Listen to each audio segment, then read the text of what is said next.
Hello students. आज हम first year में इंग्लिश का फर्स्ट चैप्टर रीड करेंगे। सबसे पहले बताना चाहूँगी कि ये इंग्लिश में आपके 2 पार्ट्स दिए गए हैं। एक तो है आपका हॉर्नबिल एंड सेकंड पार्ट्स है स्नैपशॉट्स। तो हम हॉर्नबिल में सबसे पहले फर्स्ट चैप्टर यानी द पोर्ट्रेट ऑफ लेडी के बारे में रीड करेंगे। अब हम सबसे पहले अबाउट द ऑथर के बारे में पढ़ेंगे। ये जो चैप्टर है the portrait of A lady, इसके राइटर हैं खुशवंत सिंह। इसको खुशवंत सिंह ने राइट किया है। तो खुशवंत सिंह एक इंडियन ऑथर हैं और ऑथर के साथ साथ में वो एक लॉयर भी हैं और पॉलिटिशियन भी हैं।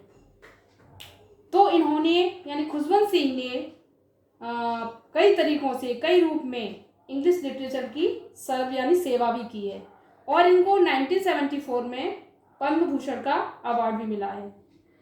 अब हम अबाउट द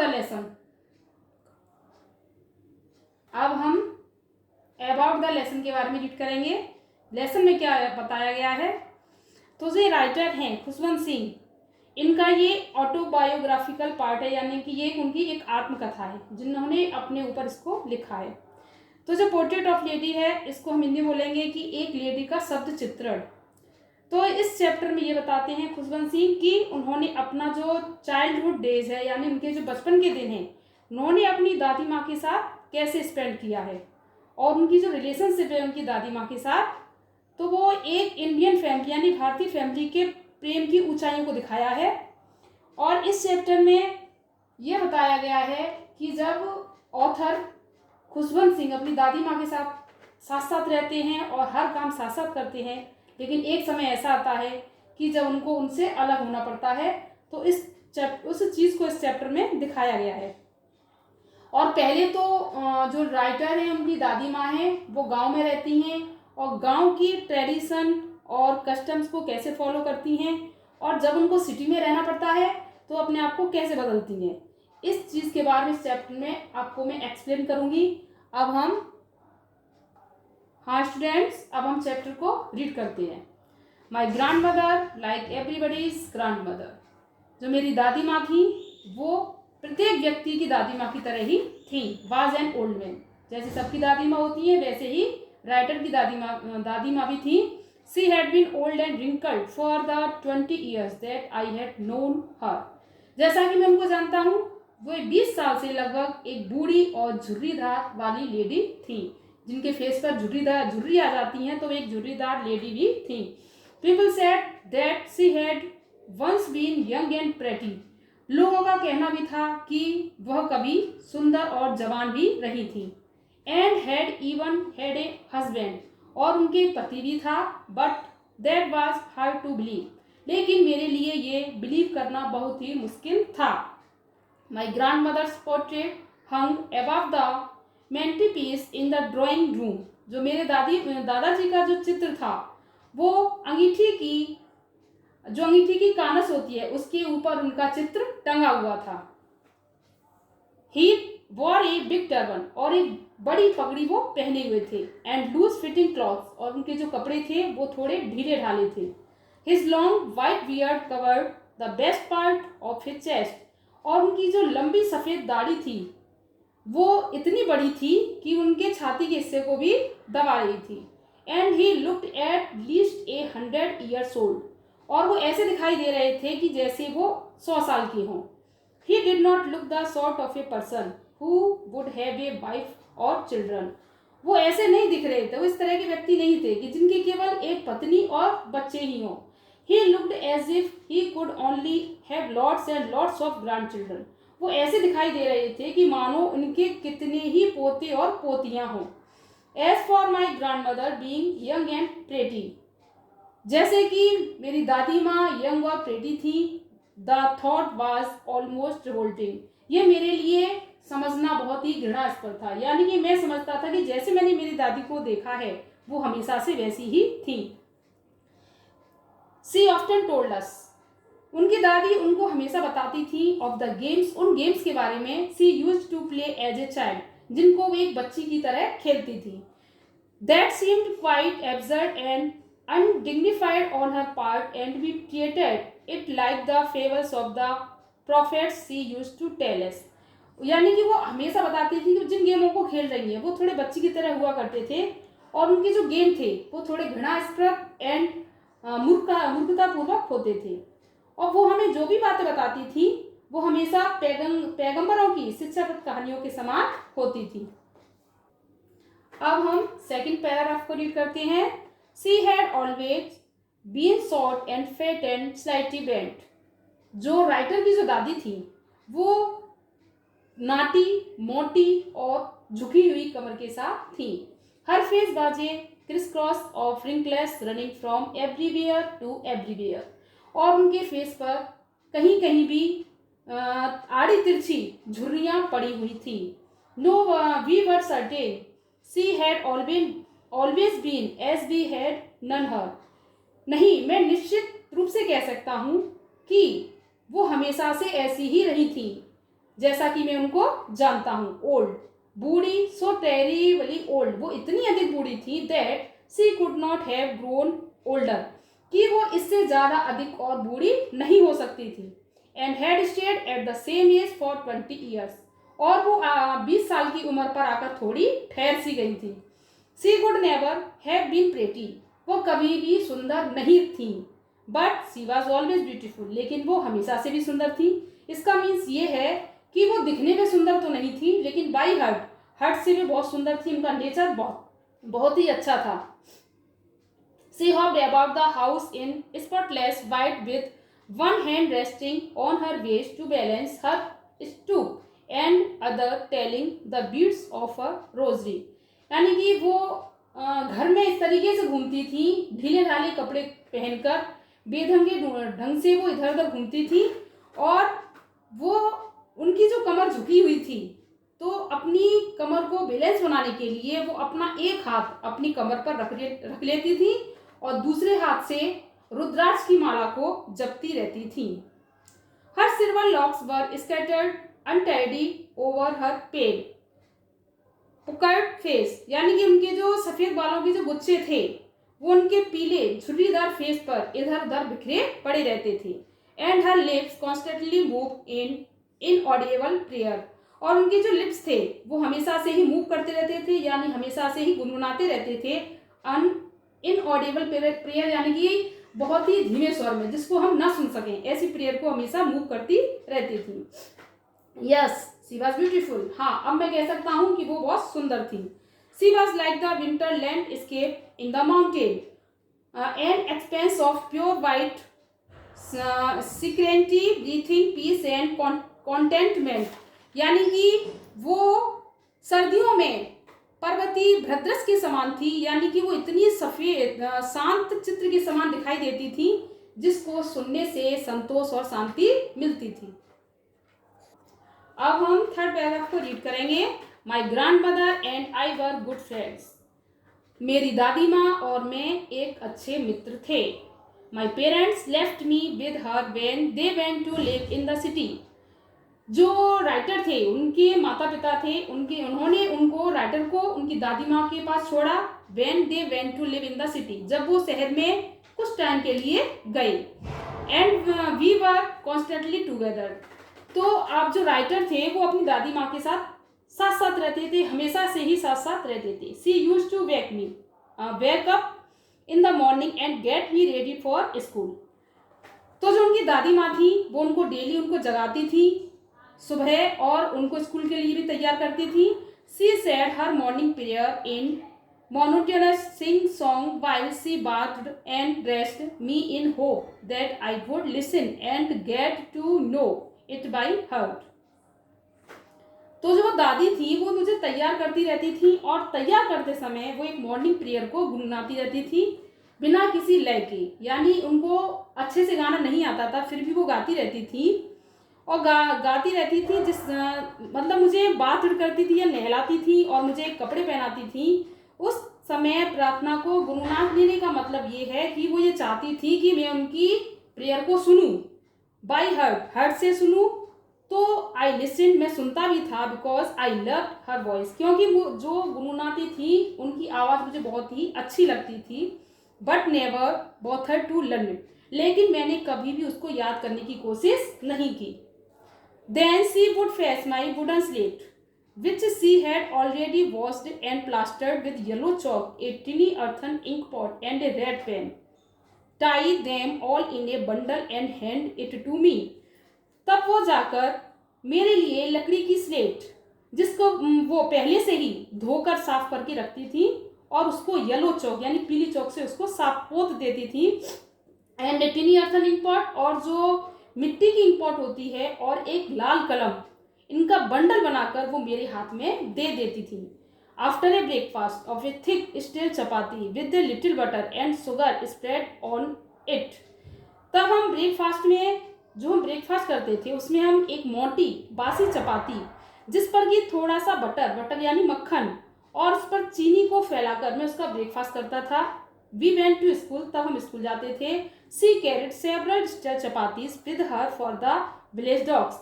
और जो बहुत सारी चपातियाँ, बासी चपाती जो बच जाती थी, उसको दादी लेकर कुत्तों, गांव के कुत्तों के लिए ले जाकर मेरे साथ साथ स्कूल तक जाती थी. अब हम 4th पैराग्राफ को रीड करते हैं. My grandmother always went to school with me. मेरी जो दादी माँ थी वो घर पर भी साथ साथ रहती थी और स्कूल भी मेरे साथ ही जाती थी. तो जो वो बासी चपाती थी वो उनको लेकर, जिससे जो गांव के कुत्ते थे उनको खिलाने के लिए कुछ रोटियां अपने साथ लेके जाती थी, और हम साथ साथ स्कूल भी जाते थे. बिकॉज क्योंकि the school was attached to the temple.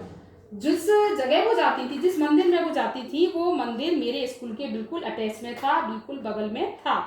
The priest taught us the alphabet and the morning prayer. और जो वहाँ का पुजारी था वो हमको अल्फाबेट यानी वर्णमाला और हमें मॉर्निंग प्रेयर को सिखाता था. While the children sat in rows on either side of the veranda singing the alphabet or the prayer in a chorus, my grandmother sat inside reading the scriptures. यानी कि जब सारे बच्चे कतार लगाकर एक साइड में बैठ जाते थे, तो वहाँ के पुजारी हमको वर्णमाला और जो प्रेयर थी उसको स्वर के साथ गाते थे. माई ग्रैंड मदर, मेरी जो दादी माँ थी, वो मंदिर के अंदर धार्मिक पुस्तकों को यानी गीता को पढ़ती रहती थी. When we had both finished, जब हम दोनों का काम हो जाता था, यानी मेरे पढ़ने का और मेरी दादी माँ का गीता पढ़ने का, जब दोनों काम फिनिश हो जाते थे तो we would walk back together. तो हम साथ साथ ही घर पर वापस आते थे. This time the village dogs would meet at the temple door. तब इस समय पर हमें जो गांव के कुत्ते थे वो हमें मंदिर के द्वार पर ही मिल जाते थे. They followed us to our home, growing and fighting with each other for the chapatis we threw to them. जो चपाती मेरी दादी माँ लेके आती थी, हम उन चपातियों को फेंकते थे, तो उन चपातियों को लेकर वो कुत्ते आपस में गुर्राते और लड़ते झगड़ते हमारे साथ साथ हमारे घर तक पीछा करते हुए आते थे. When my parents were comfortably settled in the city, जब मेरे माता पिता पूरी तरह से सिटी में सेटल हो गए, शहर में सेटल हो गए, तो they sent for us, तो उन्होंने हमको भी बुलवा लिया. That was a turning point in our friendship. तो अब ये हमारी जो चीज़ थी, हम जो साथ साथ रह रहे थे, उसका प्रभाव हमारी दोनों फ्रेंडशिप पर पड़ा. यानी कि हम जैसे ही शहर पहुंचे तो हमारी फ्रेंडशिप थोड़ी कम हो गई. Although we share the same room, यद्यपि हमको रूम तो एक ही मिला, यानी कि एक रूम में हम दोनों साथ साथ रहते थे. My grandmother no longer came to school with me. अब जो सिटी में आने के कारण मेरी दादी माँ मुझे स्कूल तक नहीं छोड़ पाती थी. I used to go to an English school in a motor bus. अब मुझे इंग्लिश स्कूल जाना पड़ता था एक मोटर बस से. देयर वर नो डॉग्स, कोई भी कुत्ते नहीं थे इन द स्ट्रीट्स, गलियों में. And she took to feeding sparrows in the courtyard of our city's house. अब जो मेरी दादी माँ थी वो फालतू बैठी रहती थी, तो उन्होंने अपने टाइम को स्पेंड करने के लिए हमारा जो सिटी हाउस था, तो वहाँ पर अपना टाइम पास करने के लिए वो वहाँ पर स्पैरोज को दाना चुगाती थी. स्टूडेंट्स, मैंने आपको 4th पैराग्राफ कंप्लीट करा दिए हैं. अब इनकी पूरी हिंदी टू हिंदी, ओनली हिंदी ही मैं आपको एक्सप्लेन करूंगी, इसको ध्यान से सुने.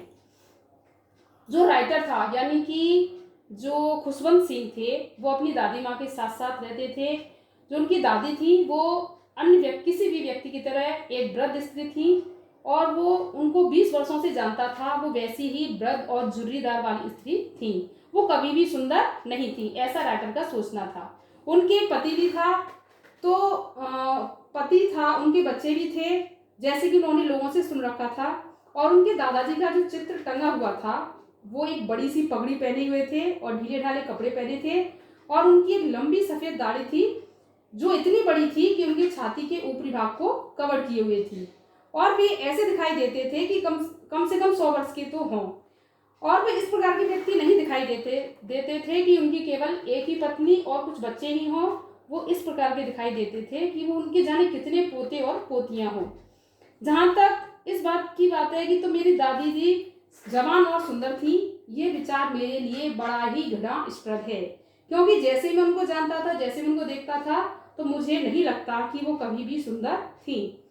प्राय वो हमेशा बताया करती थी कि वो ऐसे खेल खेलती थी जो हमेशा से घृणास्पद और मूर्खतापूर्वक होते थे। वो हमेशा से ही मोटी और झुकी हुई कमर के साथ थी। उनके चेहरे पर आड़ी तिरछी झुर्रियां पड़ी हुई थी। हम निश्चित थे कि जैसा कि हम उनको जानते थे वो वैसी ही वृद्ध थी, और वे इतनी वृद्ध थी कि वो उससे अधिक वृद्ध और नहीं हो सकती थी। वो कभी भी सुंदर नहीं रही, लेकिन वो बाई हार्ट यानी कि हृदय से बहुत सुंदर थी। उनका नेचर बहुत ही अच्छा था, और वो घर में इतने बेदाग ढंग से घूमते रहती थी। और उनकी जो झुकी हुई कमर थी, उस झुकी हुई कमर को संतुलन बनाने के लिए अपना एक हाथ उस कमर पर रख लेती थी और दूसरा हाथ रुद्राक्ष की माला उनकी जपती रहती थी। और उनके जो सफेद बालों के जो गुच्छे थे, वो पीले झुर्रीदार चेहरे पर चारों ओर बिखरे पड़े रहते थे, और उनके होठ लगातार प्रार्थना में जो इनऑडिबल थे, यानी जो सुनाई नहीं देते थे, वो हिलते रहते थे। हाँ, वो इतनी सुंदर थी, और वो सर्दियों में पर्वतीय भृदृश्य के समान थी, जो हमेशा से ही हमको शांति और संतोष देता था। मेरी दादी और मैं हमेशा से ही अच्छे मित्र थे। मेरी माता पिता जब सिटी में रहने के लिए गए, तो उन्होंने मुझे मेरी दादी के पास छोड़ दिया, और हम इकट्ठे रहते थे। वे मुझे सुबह जगाया करती और मुझे स्कूल के लिए रेडी भी करती। वे जिस समय मुझे नहलाती थी और तैयार करती थी, उस समय वो एक प्रार्थना गुनगुनाती रहती थी, मॉर्निंग प्रेयर गाती रहती थी। और वो इस मॉर्निंग प्रेयर को इसलिए गाती थी कि मैं उस प्रेयर को सुनूं और थोड़ा समझूं। मैं उनकी प्रेयर को सुनता भी था, क्योंकि उनकी आवाज़ मुझे बहुत अच्छी लगती थी, लेकिन कभी भी मैंने उसको याद करने की कोशिश नहीं की। और वे मेरे लिए बहुत ही मेहनत करती थी।